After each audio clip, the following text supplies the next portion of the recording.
أهلا بيكم، يا رب تكونوا بخير. هنعمل مع بعض النهاردة أحلى وأسهل طريقة للجلاش الحلو. هنعمله بطريقة اقتصادية جدا من غير مكونات كتير وكمان من غير شربات. كمان مش هنستخدم ولا الكريم كراميل ولا النشا ولا أي حاجة مش موجودة عندنا في البيت، كل مكوناته موجودة عندنا في البيت. يعني لفة جلاش وربع كوباية من السمنة وشوية من الحليب. هنعمل أحلى جلاش حلو وهتحضروه في دقايق. يلا مع بعض نبتدي في الفيديو ونشوف الطريقة، بس الأول ما تنسوش لايك وشير واشتراك في القناة اللي لسه جداد على القناة. يلا على طول نبتدي. اول حاجه هنعملها هنحضر بديل الشربات. زي ما قلت لكم الجلاش بتاعنا النهارده مش هنسقيه شربات. في حله ضفت كوبايتين من الحليب وضفت عليهم كمان كوباية من السكر. هرفعهم دلوقتي على النار وهقلبهم على نار متوسطة لغاية ما السكر يدوب أو يبتدي يدوب من الحرارة بتاعة الحليب. هسيبه يغلي، وأول ما بيبتدي يغلي بسيبه بالظبط ربع ساعة أو بعد ربع ساعة، وبرفعه بعد كده من على النار وبحطه في أي بولة أو كوباية علشان أسيبه يبرد تماما.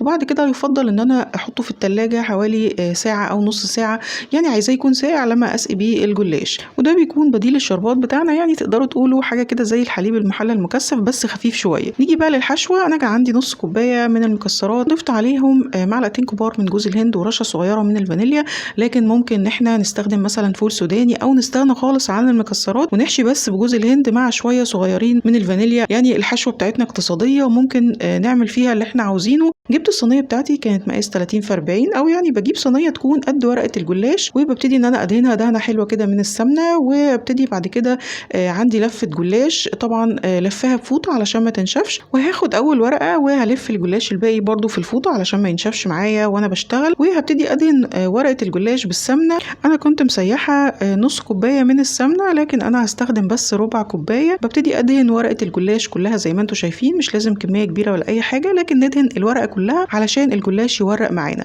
بحط حوالي معلقه من الحشوه زي ما انتم شايفين، الحشوه مش كتير ولا اي حاجه، شويه صغيرين بس. وببتدي اكشكش الورقه بتاعه الجلاش بالطريقه اللي انتوا عارفينها، طريقه المروحه اللي كنا بنعملها كلنا زمان واحنا صغيرين، طبعا كلكم عارفينها وسهله جدا. هاخد بقى الورقه اللي انا كشكشتها دي وابتدي ان انا احطها في الصينيه، وابتدي اظبط شكلها كده على الصينيه. ولو لقيتوا ورق الجلاش طويل شويه على الصينيه، ممكن في الاول خالص تقطعوا الورق كله مع بعضه بالسكينه على قد مقاس الصينيه. بناخد ورقه كمان من الجلاش برضو زي ما انتوا شايفين، ولو الورقه فيها قطع بسيط كده مفيش مشكله خالص، مش هيبان واحنا بنكشكش الورقه. وندهن الورقة دهنة خفيفة خالص من السمنة، يعني مش كتير ولا أي حاجة، المهم إن احنا ندهن الورقة كلها ونحط شوية من الحشوة ونبتدي نكشكش بنفس الطريقة. وهنبتدي نرص كل ورقات الجلاش زي ما انتوا شايفين، وبنحاول نقرب الورق من بعضه علشان يدينا شكل حلو. طبعا ممكن ما تستخدموش لفة الجلاش كلها، حسب مقاس الصينية بتاعتكم. يعني أنا ما استخدمتش اللفة كلها، سبت منها حوالي 5 أو 6 ورقات، ووزن اللفة دي كان 500 جرام. بعد ما بخلص الصينية ببتدي أساوي الورق كله علشان كله يبقى نفس الشكل. بعد كده بحط شوية صغيرين خالص من السمنة بالفرشة زي ما انتوا شايفين كده، وكمان على الأطراف برضو، يعني علشان الأطراف ما تنشفش مني ولا أي حاجة، حاجة بسيطة خالص كده. طبعا دي كمية السمنة اللي بقيت معايا. زي ما قلت لكم أنا كنت مسيحة نص كوباية واستخدمت منهم ربع كوباية بس في الوصفة كلها. بندخل بقى الجلاش بتاعنا على فرن سخن على حرارة 190 على الرف اللي في النص. ممكن ياخد حوالي تلت ساعة، يعني بتراقبوه لغاية ما بياخد اللون الذهبي الجميل ده، لأن طبعا ورقات الجلاش خفيفة خالص وهي طبقة خفيفة، فما بتاخدش وقت كتير معاكم في الفرن. بمجرد ما بياخد اللون الذهبي الجميل ده من فوق وتحت، وأنا كنت مشغلة الفرن من تحت بس مشغلتش عليه الشواية خالص. اول ما بطلعه على طول وهو سخن بسقيه بالحليب اللي احنا حضرناه في الاول بدل الشربات. وزي ما شفتوا القوام بتاعه بيبقى خفيف شويه، يعني شبه الشربات الخفيف شويه. ببتدي بقى اسقي بيه الجلاش على طول. طبعا الحليب بيكون ساقع من التلاجة والجلاش لسه سخن طالع من الفرن. بسقيه بكل الكميه بالشكل ده بيتشربها كلها. ودي خطوة إضافية، لو حابين الجلاش بتاعكم يبقى يعني غرقان كده شوية في اللبن أو في الحليب، يبقى هنزود نص كوباية من الحليب بحرارة المطبخ. ولو مش حابين خلاص ممكن تستغنوا عن الخطوة دي.